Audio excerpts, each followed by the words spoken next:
Ia fia lawa fa feiloa ile pa ia male malo se tātou atunuu i le nei tai au fou le alofa mleanga lei o le atua ma lo le soifua manuia mai lava i maunga titele se ia pa ia maunga iti.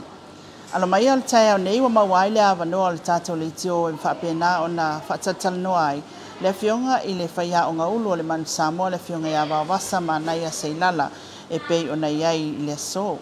Ia, isana fo i tau wha e mai se fo i se whamatalanga e tu ina mai mo le tātou atunu o e sila fiai tā penanga le tātou au a wale ipo lalangi i a setema. Malo Vaovasamanaia whaftai lawa mo le awanoa le Radio Samoa mwhai o na maua le tātou po kalamile nei whatala noa malawa fionga. Ia, e le telen fesili pau lawa le tūlanga o lo fia manaumia o le tātou au le Manu Samoa o lea ua la talata mai le ipo lalangi. O te ilo foi o ta pena pena o matunu o malatou au le foi tamlisanga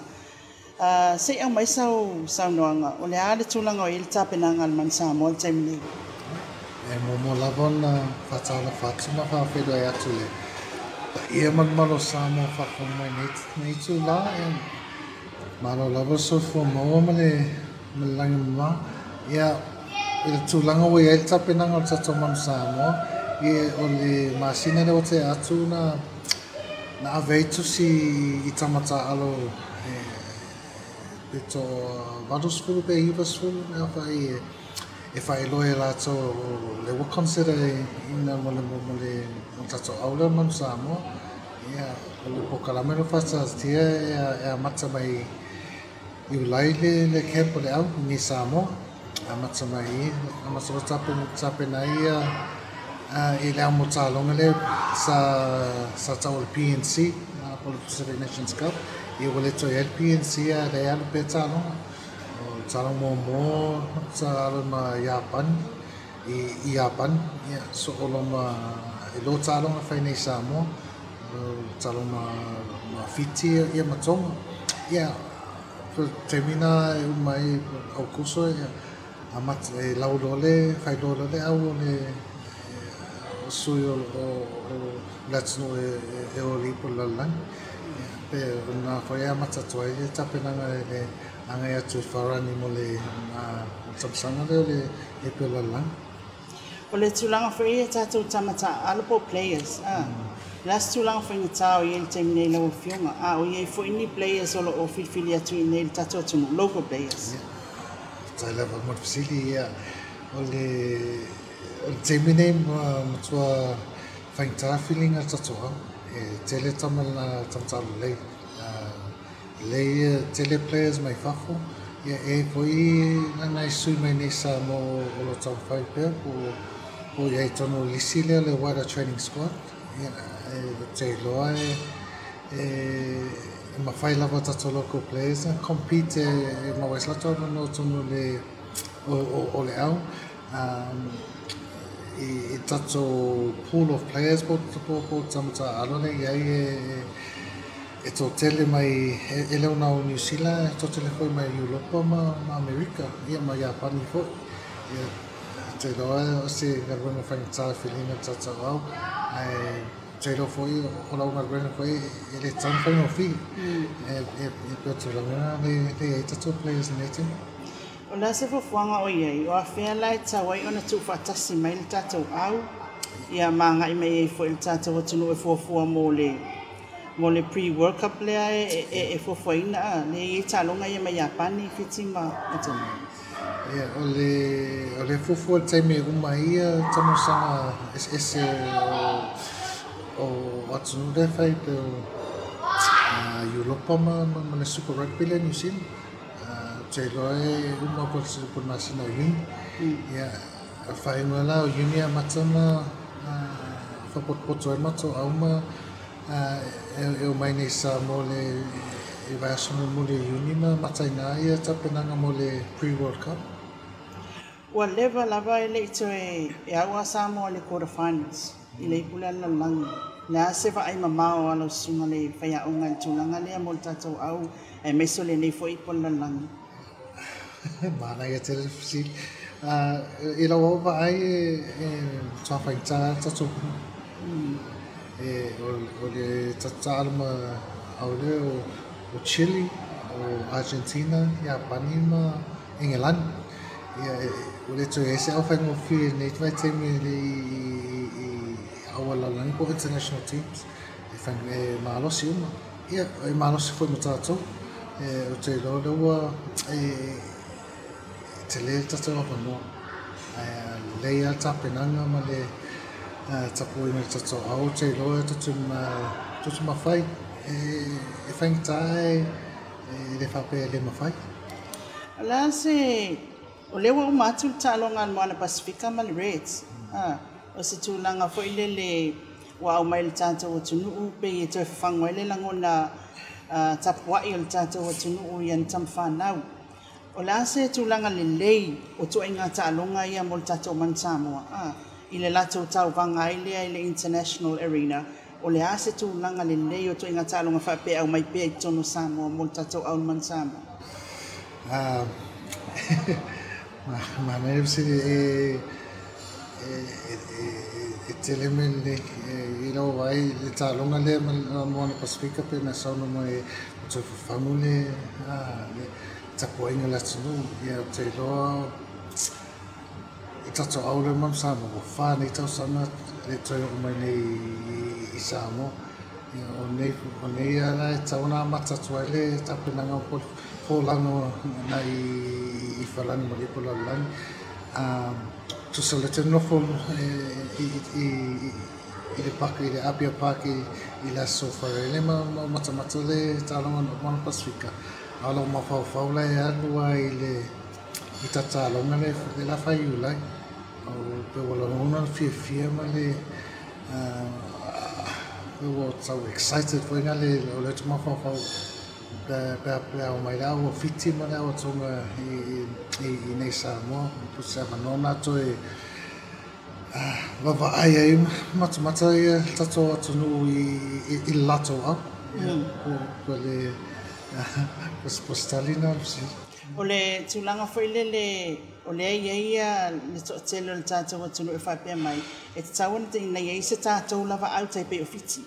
il tam sanga le si palakapi ina ia o ngā lea e mawai e tātou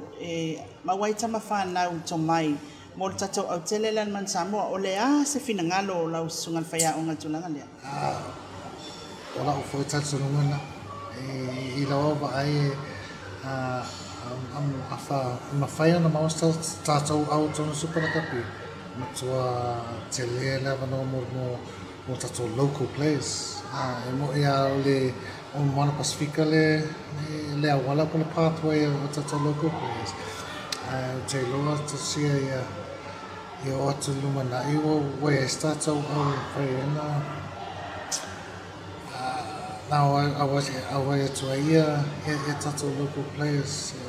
tua tāua tele mo le au tele ko le au la tunu mo Samoa mo tātou nunga a le foi le foundation e malosi mo Samoa o alan por kalame o le fofo mo vai aso nei whalawinoa wa le wa mata whalawinoa atu tātou World Cup ia wai pe o le vawe foi na whalawinoa ia le vawe foi le ana whang mel tapu a inga tātou atunu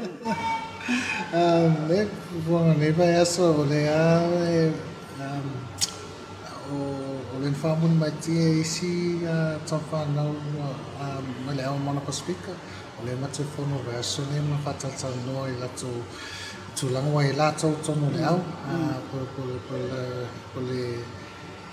lato position o le whiropo anisi o anisi me lato tu mawhaia i mawais lato wapanga tono le au le foi o mausa mana mafuta i matama wafua o November na o mai le sitoa fatua to ia fatua mo popole au i ulai fitu ma sina tano na vala i au fanta o le avanole fanto i tata no ma to ma futa wa foi tata o le media connection o le vasta do nei na malanga i Europa o lu tamilo Europa ma vai e tama talo no Europa e toi tata no ai ma fam ai ni fam ma si au ni si whatunga I lato talo. Te mine mita tawa foi mato planning. Ma matapata tiri po kalame ma so for any sponsors. This foi meta wana. O leo fai mea lo fa Australia e lai se vai ngā tupe. Tu mai mo nisi foi po kalame tau tatu talunga na kapi. Le asa o fina ngalo I le tūlanga. Mato mana ia te le alfisoni ia te au ia po aise si e mau aise se reni e fisoni tapenanga o le au veo foi le atina e la kapini Samoa toa mana ia te E se whamoe moe whai se sa ngā tupe an man Samoa o le I aloa ti tapenanga le ipolalang. E te loe e whai le teofoni ale uni la kapi Samoa le sulufulvalu a pelina ia I te langala le ulman Samoa le manino le pole ase por an fufuanga I sanga tupe le tausanga tausia ia o tunate mo le manau ministu E matamule tau whai atu le whesili le nei, e au lawa ona tu ina atu lau whionga I le whai a o ngā ulu al tato au man Samoa. Na matua I le liu al tato atu nuu I le tapua inga o le toa Samoa, e mesi o le wha e al toa Samoa I le mena o mai e nei. Le aso si la fia iai. I le tapua inga al tato atu nuu, e mesi lawa le alu whaiva o tato tam whanau mo le World Cup.